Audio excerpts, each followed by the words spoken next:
চলে আসছি। Sorry sorry. It's okay. আচ্ছা ঠিক আছে, আসি। এই দাঁড়ান, আমার মানি ব্যাগটা দিয়ে যান। আপনার মানি ব্যাগ মানে? আপনার মানি ব্যাগ কোথায় সেটা আমরা কিভাবে জানবো? আমার মানি ব্যাগ আপনার কাছে, বের করুন। না তো, আমার কাছে তো কোনো মানি ব্যাগ নেই। দেখুন, আপনারাই আমার মানি ব্যাগ নিয়েছেন, আপনাদের কাছেই আছে, বের করুন। আমার কাছে তো কোনো মানি ব্যাগ নেই। আপনার কাছে আছে সেটা তো বলিনি, ওনার কাছে আছে।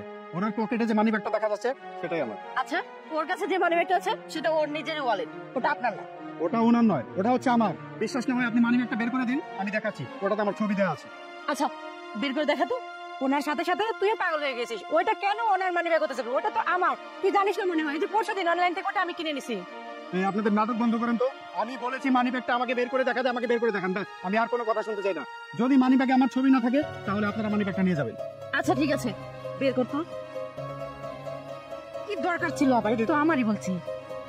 এই যে দেখতে পাচ্ছেন, বলেছিলাম না যে আমার মানি ব্যাগ আমার ছবি দেওয়া আছে। আচ্ছা থাক, হয়তো ভুল করে ওর কাছে চলে গেছে। আই এম সরি ভাইয়া। আমরা আসি। না না দাঁড়ান, কোথায় যাচ্ছেন?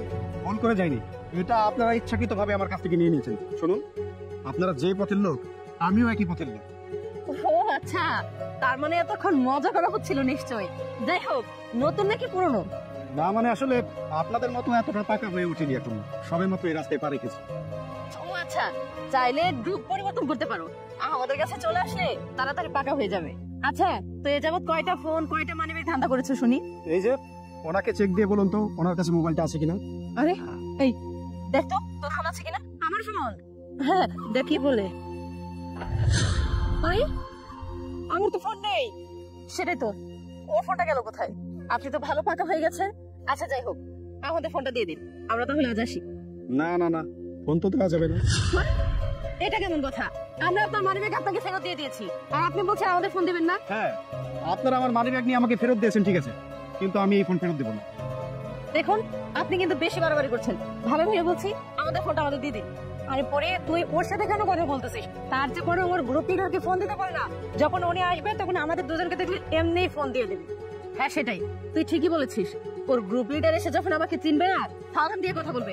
এক কাজ কর, তুই তোর গ্রুপ লিডারকে ফোন দে। ঠিক আছে, আমি আমার গ্রুপ লিডারকে ফোন দিচ্ছি।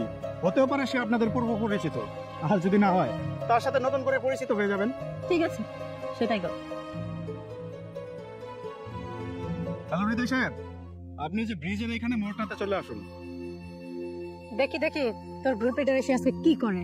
স্যার, আরে ওইটা তো পুলিশ। এই পুলিশের সাথে তোর সম্পর্ক হয় কি করে? আর তাছাড়া তুই গ্রুপ লিডারের কথা বলে পুলিশকে ডেকে আনলি কেন বল? এই তোরা থামবে এবার। উনি কে না? উনি আমাদের এই থানার নতুন ওসি স্যার। বিষয়টা স্যার কিছুই জানতো না, আমি বলা করেও স্যার বিশ্বাস করেন নাই। এর জন্য স্যার আজকে নিজে অপারেশনে নেমেছে। স্যার, আপনাকে বলেছিলাম না এরা সেই দুইজন গত এক সপ্তাহ আগে আমাদের হাতে পায়ে ধরে জেল থেকে ছাড়া পেয়েছে। বলেছে আর কোনোদিনও এ ধরনের কোনো কাজ করবে না, কিন্তু স্যার আবারও সেই একই কাজে তারা লিপ্ত হয়েছে। স্যার, থানায় নিয়ে গিয়ে ওনাদের এমন শাস্তি দেবেন যেন ভবিষ্যতে এই ধরনের কোনো কাজ না করতে পারে। আরে সাহেব, আপনি ঠিকই বলেছেন। এই তোরা কি ভেবেছিলি আমি তোদের দলের লোক? এটা তোদের ভুল ধারণা। শোন, আমি তো ইচ্ছাকৃত ভাবেই তোদের পাতানো ফাঁদে পা দিয়েছিলাম, যাতে করে তোদেরকে আমি হাতে নাতে ধরতে পারি। তোরা অনেকদিন যাবত এই ধরনের অপরাধ করে আসছিলি, কিন্তু আর না, আজকেই তোদের শেষ। তোদের আমি এখনই থানায় নিয়ে যাচ্ছি, চলো আমার সাথে। স্যার, এবার শেষবারের মতো আমাদের ক্ষমা করে দিন। আমরা কথা দিচ্ছি, আজকের পর থেকে আর এরকম কাজ কখনো করবো না। না, একদম না, তোদের কোনো ক্ষমা হবে না। এরকম প্রমিস তোরা এর আগেও করেছিলি, কিন্তু সেটা মানিসনি। অতএব আজকে আমাদের সাথে থানায় চল। চলো।